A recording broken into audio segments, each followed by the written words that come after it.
شروع اللہ کا نام لے کر جو بڑا مہربان نہایت رحم والا ہے۔ الف لام میم، یہ حکمت کی بھری ہوئی کتاب کی آیتیں ہیں، نیکوکاروں کے لیے ہدایت اور رحمت، وہ جو نماز کی پابندی کرتے اور زکات دیتے ہیں، اور وہی ہیں جو آخرت کا یقین رکھتے ہیں، یہی اپنے پروردگار کی طرف سے ہدایت پر ہیں اور یہی کامیاب ہیں۔ اور لوگوں میں بعض ایسا ہے جو بےہودہ حکایتیں خریدتا ہے تاکہ لوگوں کو بے سمجھے اللہ کے راستے سے گمراہ کرے اور اس سے ہنسی کرے، یہی لوگ ہیں جن کو ذلیل کرنے والا عذاب ہوگا۔ اور جب اس کو ہماری آیتیں سنائی جاتی ہیں تو اکڑ کر منہ پھیر لیتا ہے، گویا ان کو سنا ہی نہیں، جیسے اس کے کانوں میں ثقل ہے۔ تو اس کو درد دینے والے عذاب کی خوشخبری سنا دو۔ جو لوگ ایمان لائے اور نیک کام کرتے رہے ان کے لیے نعمت کے باغ ہیں، ہمیشہ ان میں رہیں گے۔ اللہ کا وعدہ سچا ہے اور وہ غالب ہے، حکمت والا ہے۔ اسی نے آسمانوں کو ستونوں کے بغیر پیدا کیا جیسا کہ تم دیکھتے ہو، اور زمین میں پہاڑ بنا کر رکھ دیے تاکہ وہ تم کو لے کر ڈولنے نہ لگے، اور اس میں ہر طرح کے جانور پھیلا دیے۔ اور ہم ہی نے آسمان سے پانی نازل کیا، پھر اس میں ہر قسم کی نفیس چیزیں اگائیں۔ یہ تو اللہ کی تخلیق ہے۔ اب مجھے دکھاؤ کہ اللہ کے سوا جو ہستیاں ہیں انہوں نے کیا پیدا کیا ہے۔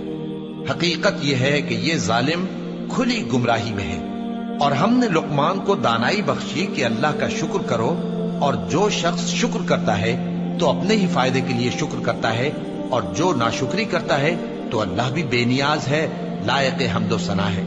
اور اس وقت کو یاد کرو جب لقمان نے اپنے بیٹے کو نصیحت کرتے ہوئے کہا کہ بیٹا، اللہ کے ساتھ شرک نہ کرنا، شرک تو بڑا بھاری ظلم ہے۔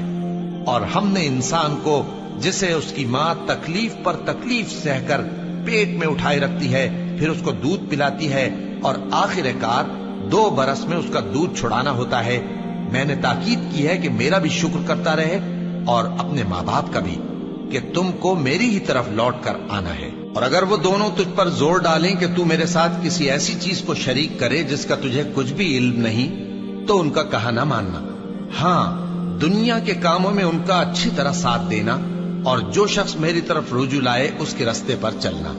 پھر تم کو میری طرف لوٹ کر آنا ہے تو جو کام تم کرتے رہے ہو سب سے تم کو آگاہ کر دوں گا۔ لقمان نے یہ بھی کہا کہ بیٹا، اگر کوئی عمل چاہے رائی کے دانے کے برابر بھی چھوٹا ہو، اور ہو بھی کسی پتھر کے اندر یا آسمانوں میں مخفی ہو یا زمین میں، اللہ اس کو قیامت کے دن لا موجود کرے گا۔ کچھ شک نہیں کہ اللہ باریک بین ہے، خبردار ہے۔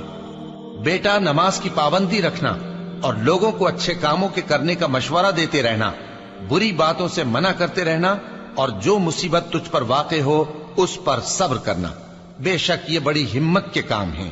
اور تکبر کرتے ہوئے لوگوں کے سامنے گال نہ پھلانا اور زمین میں اکڑ کر نہ چلنا، اس لیے کہ اللہ کسی اترانے والے شیخی خورے کو پسند نہیں کرتا۔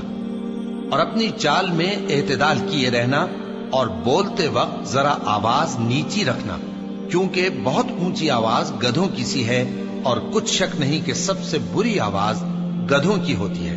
کیا تم نے نہیں دیکھا کہ جو کچھ آسمانوں میں اور جو کچھ زمین میں ہے سب کو اللہ نے تمہارے قابو میں کر دیا ہے، اور تم پر اپنی ظاہری اور باطنی نعمتیں پوری کر دی ہیں۔ اور بعض لوگ ایسے ہیں کہ اللہ کے بارے میں جھگڑتے ہیں، نہ علم رکھتے ہیں اور نہ ہدایت اور نہ کتاب روشن۔ اور جب ان سے کہا جاتا ہے کہ جو کتاب اللہ نے نازل فرمائی ہے اس کی پیروی کرو، تو کہتے ہیں کہ ہم تو اسی کی پیروی کریں گے جس پر ہم نے اپنے باپ دادوں کو پایا۔ بھلا اگرچہ شیطان ان کو دوزخ کے عذاب کی طرف بلاتا ہو تب بھی، اور جو شخص اپنے آپ کو اللہ کا فرما بردار کر دے اور نیکوکار بھی ہو تو اس نے مضبوط کڑا تھام لیا، اور سب کاموں کا انجام اللہ ہی کی طرف ہے۔ اور جو کفر کرے تو اس کا کفر تمہیں غمناک نہ کر دے۔ ان کو ہماری طرف لوٹ کر آنا ہے، پھر جو کام وہ کیا کرتے تھے ہم ان کو جتا دیں گے۔ بے شک اللہ دلوں کی باتوں سے بھی واقف ہے۔ ہم ان کو تھوڑا سا فائدہ پہنچائیں گے، پھر عذاب شدید کی طرف مجبور کر کے لے جائیں گے۔ اور اگر تم ان سے پوچھو کہ آسمانوں اور زمین کو کس نے پیدا کیا، تو بول اٹھیں گے کہ اللہ نے۔ کہہ دو کہ اللہ کا شکر ہے، لیکن ان میں اکثر سمجھ نہیں رکھتے۔